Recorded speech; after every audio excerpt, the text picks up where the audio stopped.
ஒருத்தியம்மா கோலமயில் ராணி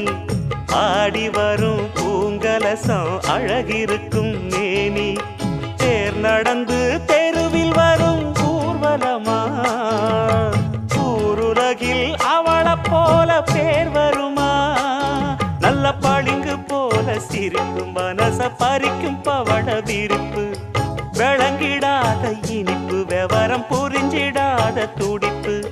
சந்திர ஜோதி வந்தது போல சுந்தர தேவி ஜொலிப்பு கலைவாணியோ ராணியோ அவள்தான் யாரோ சிலை மேனியோ தே